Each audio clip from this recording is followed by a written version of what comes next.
I don't know about you, but I download a lot of apps. I get excited at the time, but then forget to use them. Today's guest has created a cool app and raised a lazy 5.6 million US dollars. I just hope I remember to use it. Well, I said, welcome to a small business marketing show where successful small business owners share their souls to take your marketing straight to the lead. Now, here's your host, Mr. Timbo Reid. Welcome back, listeners, to another episode of Australia's #1 marketing show. I'm your host, Timbo Reid, but you, so much more importantly, are a motivated small business owner ready to crank out some great marketing. And that is exactly what we do around here, thanks to our very good sponsors, Net Registry, who get your online marketing sorted over at netregistry.com.au, and new sponsor today, Audible, who has more than 180,000 audiobooks available right now.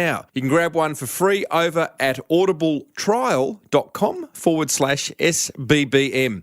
Righto, big show today. As usual, when isn't it a big show? I mean, seriously, that's why we kind of do this. It's got to be big. It's small business, big marketing. I have a fireside chat with Christian Mischler. He has created an app that is taking the last minute, and I mean very last minute, travel market by storm. We have a little check-in very shortly, see how your week's been. Plus, I share a very helpful marketing quote from the great and late Zig Ziglar. That'll get you up and about. As per usual, there is marketing gold, GOLD, dripping from the ceiling of Small Business Big Marketing's HQ. So let's get stuck right in.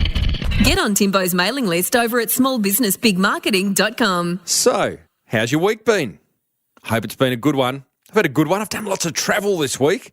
I have delivered 3 keynotes, 2 in Adelaide, as the locals call it, and 1 in Melbourne. Thanks to everyone who was in the audience, and particularly those who came up and said hi and said, I listened to your show, Timbo. Love that. Got my show reel done. Version 2 of my show reel, which every speaker needs. If you're thinking of speaking, you need a show reel showing yourself in action. Big thanks to Mike over at videolabs.com for putting it together to me. If you want to check it out, you can find it at timreid.com.au. I will be hawking that around to all the speakers' bureaus who want to watch it. It's only a couple of minutes long. Worth a watch. Finished my slide deck too for my keynote. New slide deck. So, yeah, it's nice to have some new stuff. You can run the risk of getting a bit bored with your existing marketing materials, which is always a bit naughty because no one else is getting bored of them. But I felt it was just time to up the game, up the ante, if you know what I mean. Spent a bit of time in the forum too. Great to see some members getting some free publicity, one in the local paper, another one on the TV show Getaway. Love that. Keep getting the free publicity, guys, as I said in last week's episode. And I've got an exclusive webinar for forum members only with Google AdWords expert, approved by Google, Mike Rhodes. That's coming up in a couple of weeks' time, so go ahead and join the forum if you want to be a part of that. Overall, a absolutely ripper week, and I hope yours was too, and the one ahead is looking even better. Join the Small Business Big Marketing community and have your marketing questions answered by other motivated business owners, including Timbo, over at crankmymarketing.com. So, today's guest, Christian Mischler. He is the founder of a very cool little app called Hotel Quickly, and it's a disruptive app. Gosh, I love a bit of disruptive marketing and product development. It's disruptive because it's a last-minute hotel booking app, but it's last minute in the sense that you can only get a room 48 hours ahead. So it's not one of these, the last-minute type travel sites that you can book 4 months ahead, and we talk about that in the interview. It's had 1 million downloads to date. He's raised 5.6 million US dollars. So he's an impressive fellow, is Christian. We talk about where the idea came from, how he raised the money, the risk of sharing ideas with friends, how to maximise downloads and loyalty in that tough app market, and how he's developed some amazing partnerships with companies like Uber and Westpac. He was sitting at his hot desk at Fishburners, which is one of the most technically advanced co-working spaces in Australia, and he texted me on the way to the interview because he was running a bit late. He texted me the link to his Uber ride, which allowed me to track exactly where he was. He was trying to prove to me that he was late. Very apologetic he was. He is clearly a technology geek. So I started off by asking Christian what technology he's most excited about right now. Yeah, that's right. I'm a big fan of Uber, and especially because you can share your ETA with whoever you're gonna meet. And I was running late for our appointment, so I think for this purpose it's also good for whoever you're meeting that to see when you can expect the person to arrive. I think these mobile technologies really give us an advantage at this point. I think it's really exciting to see what is possible now that we all have like smartphones in our pockets. But it's for transportation as with Uber, or where it's for hotels as with Hotel Quickly, or there's so many applications that you can now use on the go and are only possible because we all have smartphones. I think that's very, very exciting. Do you get a sense that we're just scratching the surface? In many markets, definitely are. I think there's a lot of different business opportunities out there still that haven't really been touched upon. Many of the applications that I see, or also the mobile websites, are really just a mobile form of their web version, and not many actually are taking into account all the different features, technologies that you can use with a smartphone, be it location based, or be it the immediacy that you get from being on a smartphone. And I think there's a lot more possible still, and also the reason why if there's something really capturing the space, gets valued at crazy valuations. I want to talk valuations in a minute because you've raised some significant capital for Hotel Quickly, but I get the feeling, particularly in Australia, and you travel the world, so I'd be interested in your perspective, but I feel like Australian small businesses like vets, plumbers, accountants haven't really embraced apps in particular. Do you find that's the case in other parts of the world? I think not yet, and I think that's probably a space that can be explored for small business owners as well. One should be mindful that it's fairly expensive, though, to not only develop the application and maintain the app, but then also to acquire customers. And I think many of the applications that now are successful are purely there because they're mobile. It's a market model, maybe. In order to engage with end customers that otherwise wouldn't use a mobile application, maybe it's too expensive to develop an application purely for that purpose. Well, why is an app so expensive? Because it's still new, right? So it's only a couple of years old that smartphones have been sort of invented and made market ready.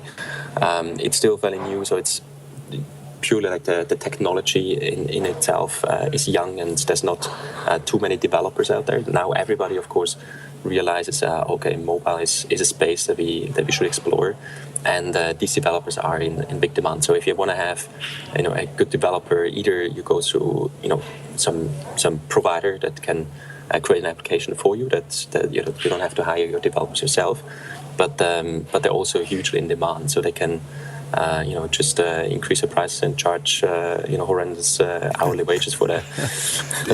Do you think, going back to the kind of bricks and mortar businesses that I talked about earlier, your vets and your plumbers, do you think that they should be seriously considering having an app as part of their marketing strategy, or is it a nice to have? As a plumber, right, you could have like for the maintenance, for instance, so you could have like tips in there.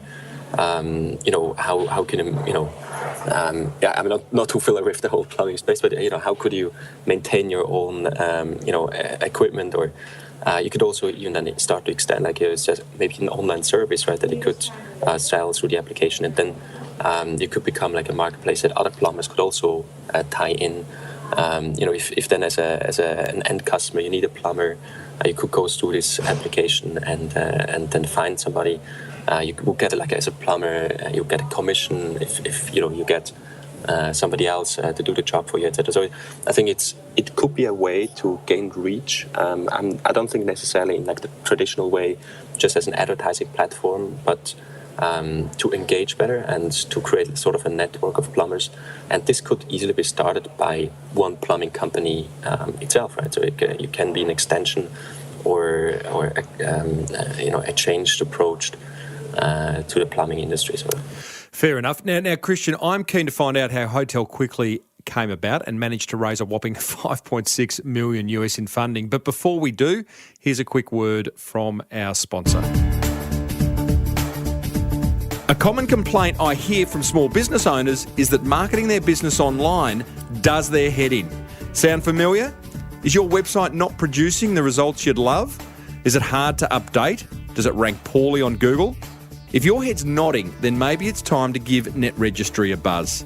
They'll get your online marketing sorted quickly and cheaply. NetRegistry actually hosts the Small Business Big Marketing website.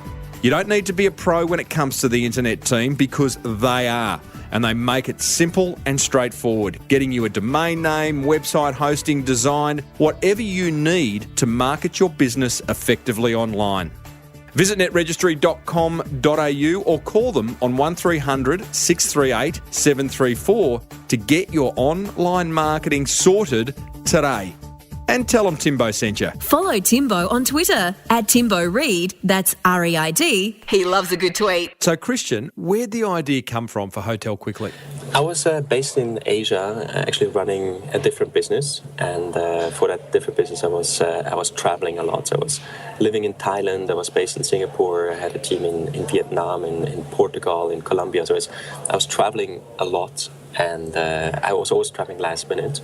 And then I came across this concept of last-minute hotel bookings through mobile applications. And I was like, I need this. This is exactly how I travel. I always have my smartphone in my pocket. Sometimes, I didn't even carry a laptop, because it was just too heavy. And always had my smartphone, my emails, etc., always in my hand, sort of, because I had a smartphone. And because I was always traveling last minute, when I was like, okay, I need to have something that is dedicated for last-minute traveling. And then I reached out to some of my old friends back from university. Thomas is the CEO now, with whom I started in Europe. Then Michael is a CTO, also from Europe. Then two friends, Marion and Raphael, one from a previous company and one with whom I also studied in Switzerland. We formed the founding team. And we all started in Asia, in 6 countries. We launched in 2013. And then start to expand. And before you tell us about that expansion, the idea with last minute travel wasn't a new idea. I mean, there was Last Minute, there was whatif.com, there's all those sites. But is what you identified, how do you define last minute travel? I think last minute was last minute about 10 years ago, and then it got more like plan ahead, and it wasn't as last minute anymore. The prices weren't last minute either, because sometimes you could actually find lower prices on non-last minute booking sites. So the whole last minute term got a little diluted, I'd say. Mate, I so agree with that, and clearly that you saw a gap there, because I use Last Minute and What If for my travel needs sometimes, and I go there now, and I feel let down. I feel like, really, I can book. That's not last minute. I can book 2 months ahead, mm-hmm. and the prices, if you are willing to shop around, they're not. They don't feel cheap. They don't feel special. And then you've got sites like Trivago coming up, and you're right. I mean, it's a very watered down, generic, no longer exciting marketplace. So your spin on that was to go last minute is last minute, and is it 48 hours for you? Yeah, you're absolutely right. So it's really last minute. So it's only you can check in tonight or you can check in tomorrow, but you cannot book for even like the day after tomorrow. You can book up to 5 nights, but the first night needs to be today or tomorrow.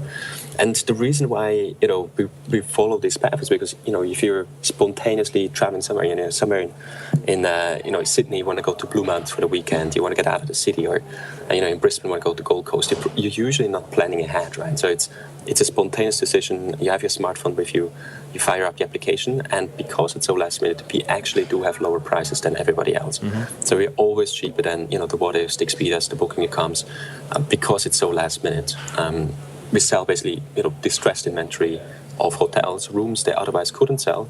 They're happy to sell through application because it's really last minute. I love speaking to people like you who have experienced a problem in their business life, in your case, which was you're travelling a lot, always needing last minute bookings, and you've identified a gap in the market, and you've actually gone and actioned it. So you've rung your mates, the blokes you mentioned earlier. You've said, what do you think about this? You're already operating, because in previous lives you've been operating in kind of the app space and the tech world. So this is not a big leap for you, but did you then go out is that when you raised 5.6 million US? Well, first we all, financed it ourselves because we truly believed in this space, and we saw, how people we were talking to people about our idea, and they were like, "Wow, that's awesome! I would definitely use this." So we had a lot of confirmation early confirmation from the market. Asking people, it's a two-edged sword, yeah, because you can ask people and they go, "Yeah, that sounds unreal. I'd use that," and then you launch it, and they's like, "Oh, gee, you could." It's pretty quiet out there, but so there's that balance of listening to the people that you've asked and actually using your gut instinct? That's absolutely true. And I think many people, especially if they're friends, they probably wouldn't tell you, that's the most ridiculous idea I've ever heard, and please don't do this. They're not friends. I think on the one hand, you should ask people and, also ask people that are completely independent, like, hey, would you use a concept like this? If it were available, what would stop you from using it, and what would be the necessary feature in order to make you use it, etc. So these kind of questions. But then also observe the market, what are the trends, what are the fundamentals, and is everything leading into this direction? And obviously we see a huge growth in smartphones, in travels, in the last minute segment. Everything is getting more immediate. The Uber concept, it's globalizing and adapting all of the market. So this mobile-first approach also was one of the big trends. So we saw a lot of confirmation in the market early on. And, then we first financed it ourselves, but then about 4 months after we've launched, we had a first fundraising round, and we closed a bit more than $1 million there. And then we had a second round in summer last year, which really helped us fuel the expansion to new markets. Tell us about the pitch then, because I'm sure you've probably listened to the podcast Startup, and and to Alex's pitch to one of the guys from Google, and he completely stuffed it up. And good on him for putting that to air. How'd you go? What was your? Did you get your pitch down to 10 words and a elevator ride? No, it's actually because I've been a consultant in a previous life. It was a very extensive pitch deck with all the fundamentals, with all the numbers, with all the trends and historicals and the growth in the future. It was an extremely extensive pitch deck in the first round. It was 70 or 80 slides, and then it was completely overdimensioned.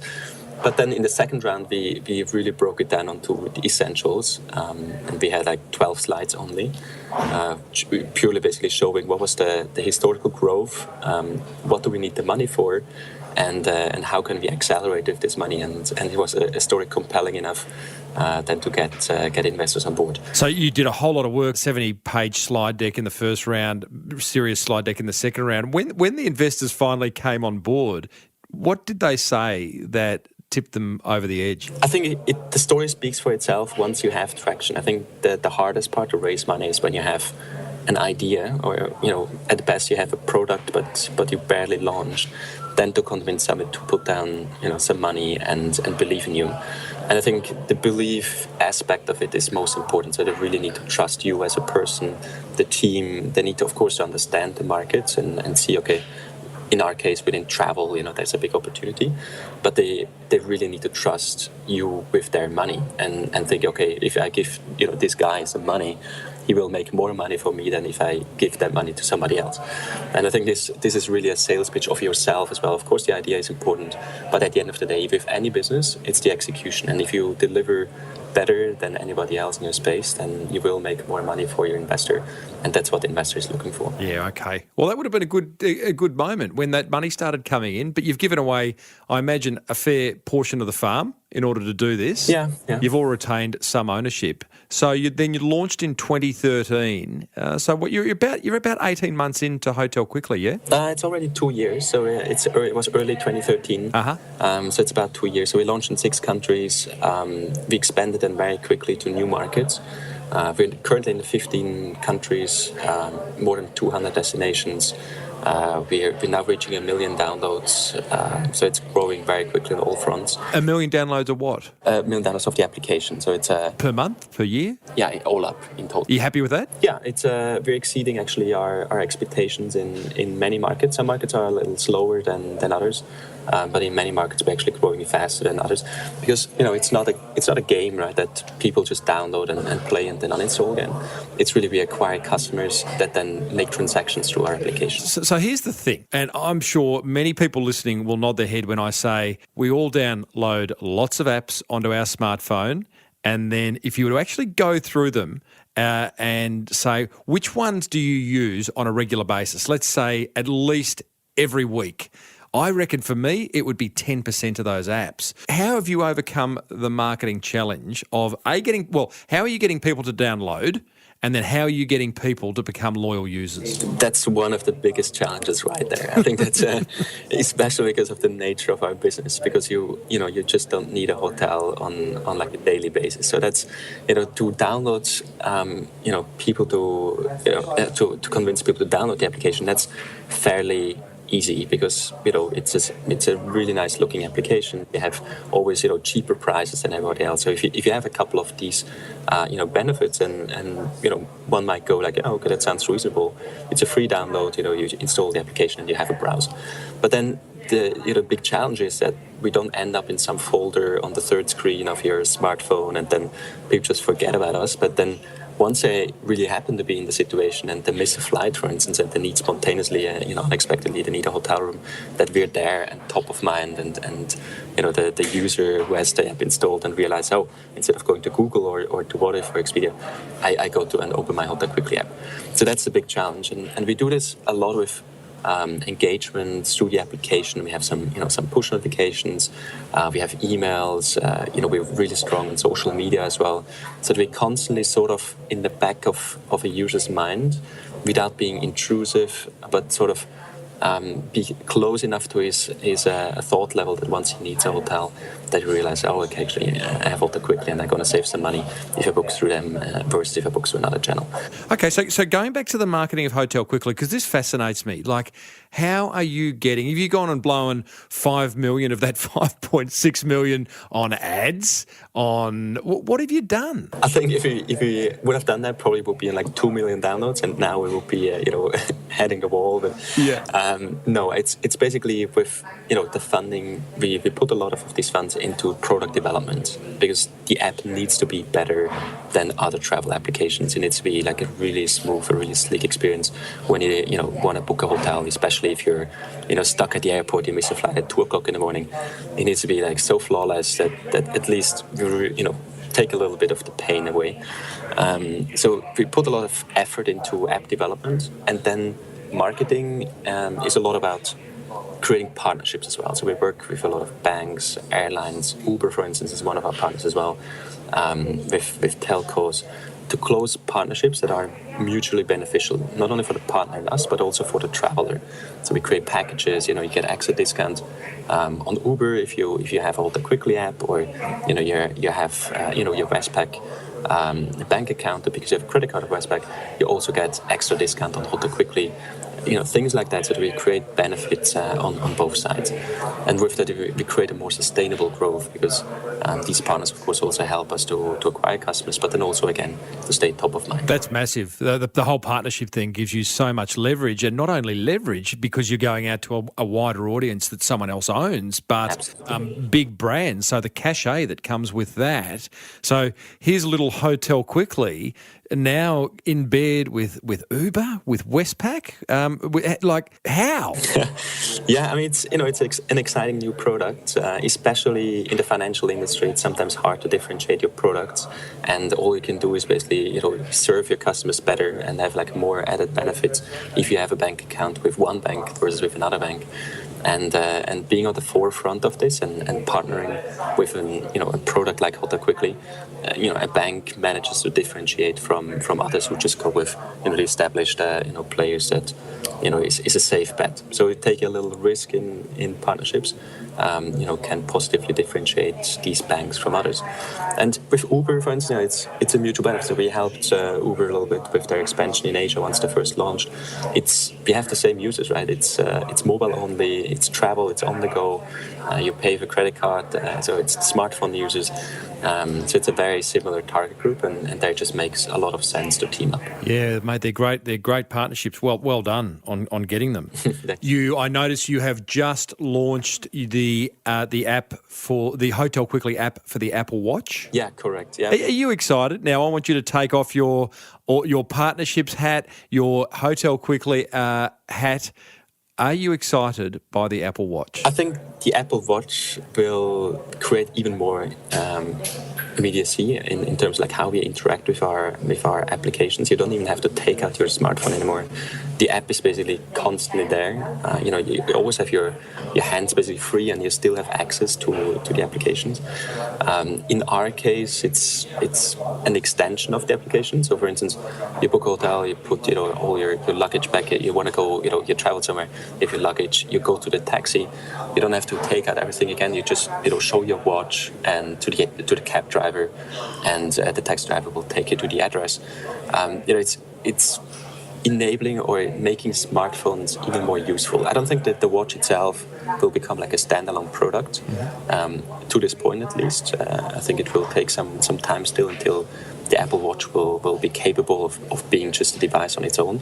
But I think it's a great extension of the smartphone.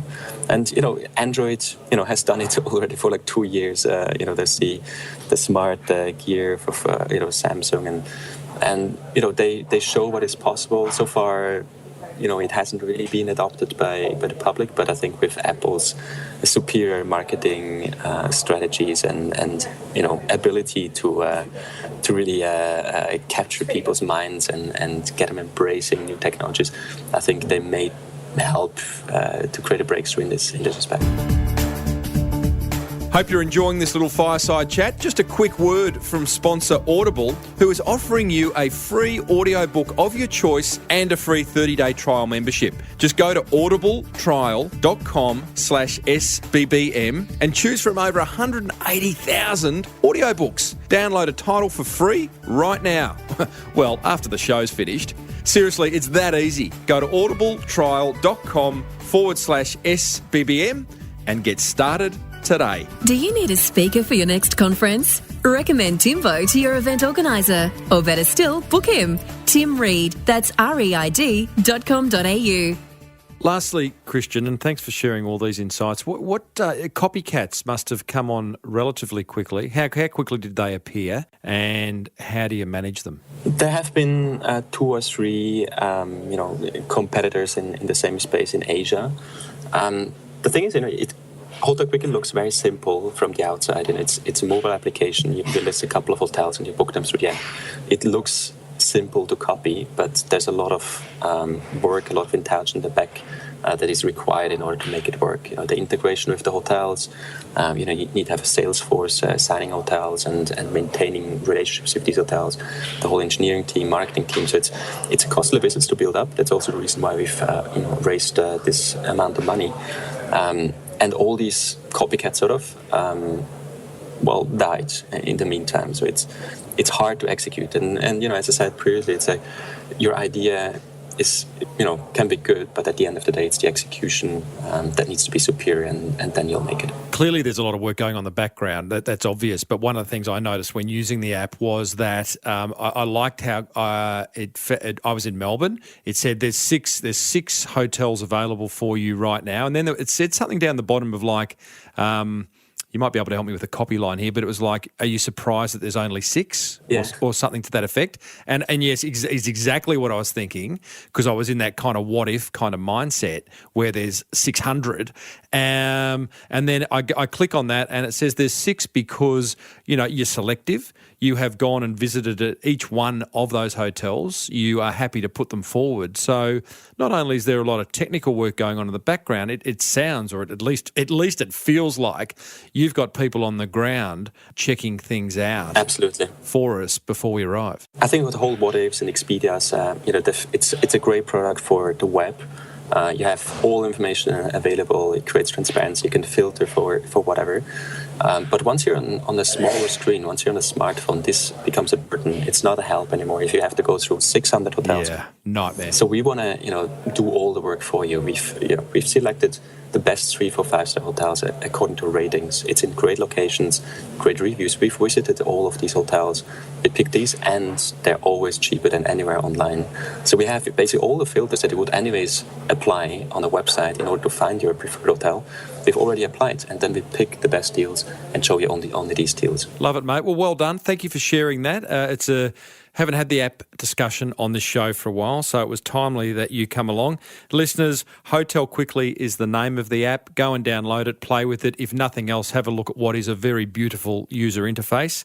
And I suggest you bombard Christian with questions on his Twitter account, which is at Chris_Mischler, Mischler.